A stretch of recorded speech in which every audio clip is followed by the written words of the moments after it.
busy Sunday here in April, second Sunday in April to be precise. We were busy getting our kitchen work done this morning.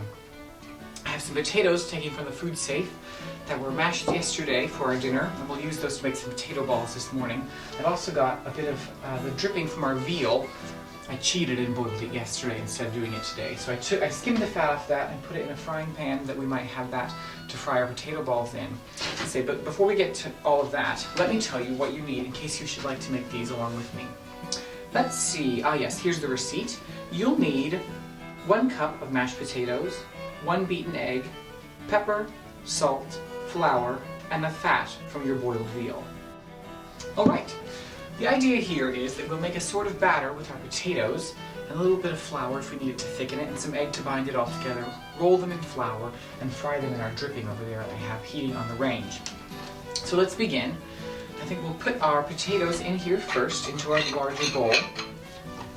And I'm going to use this smaller bowl to beat some eggs. Now, I must tell you, I'm going to cheat a little bit and make a double batch of this because I'm very fond of potato balls.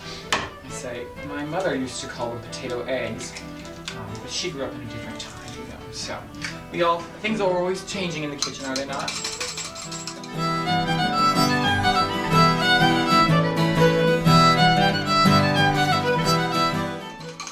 Get our eggs beaten nicely. Go ahead and add that to our potato here. There we are. Waste not, want not. It's such an agreeable receipt, you know, I think it goes so very well with just about anything. We'll have this with our veal, of course, because that's what the menu of our day is today. That's what Mrs. Harlan says to do, so by George, I think we ought to do it. So I'll just get this nicely mixed together, and I think I will add just a little bit of flour to it. She says to just add the flour for rolling them in, to sort of make a coating on the outside, but I think this is a little too thin for all that. So I'm going to add just a little bit of flour.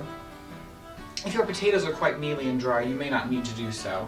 Or if you decide to use a little less egg, that's agreeable as well, I suppose. But in my case, I think it's good to add just a little bit of flour.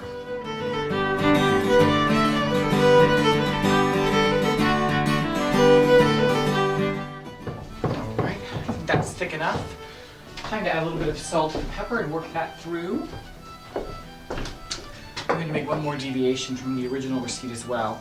I'm going to add some salt and pepper to my flour that I roll the balls in. I think it will give them a nice flavor to the crust as well as the inside. So, let's see. Get that mixed together. As I say, our fat's getting good and hot there on the range. That's well mixed. Just need a bit of flour to roll them in. And we'll be well on our way to having dinner close to ready. So there's some flour there. Again, don't tell Mrs. Harlan. A little salt, a little pepper, and I'll mix it through with a fork. Get it nicely mixed together so that it's ready for us to dredge in. So you could, I suppose, dredge these in flour, then egg, and then something else, like a cracker crumb or more flour, but I think this will be quite enough for our meal today.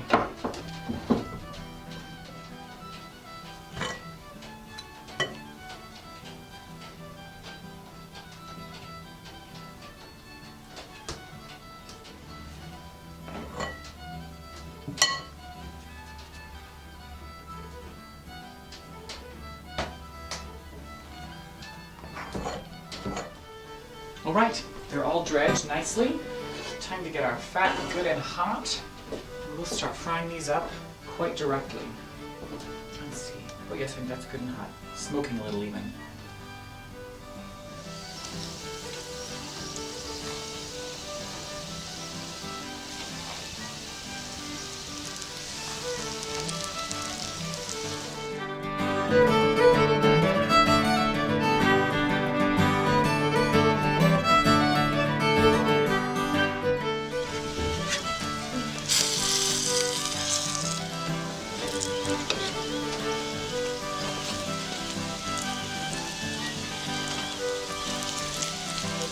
Alright, last two to come up, and we'll put them here with the rest of them, and let that cool down a little bit before we take to clean it. I think they need just a pinch of salt on top.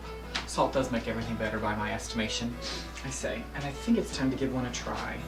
They're so nice and warm, and so crisp and light. Let's see. So very good. Although I must say, I never did meet a potato I didn't like. Alright, well, I'll be getting on with my work as soon as I finish this. Good day to you.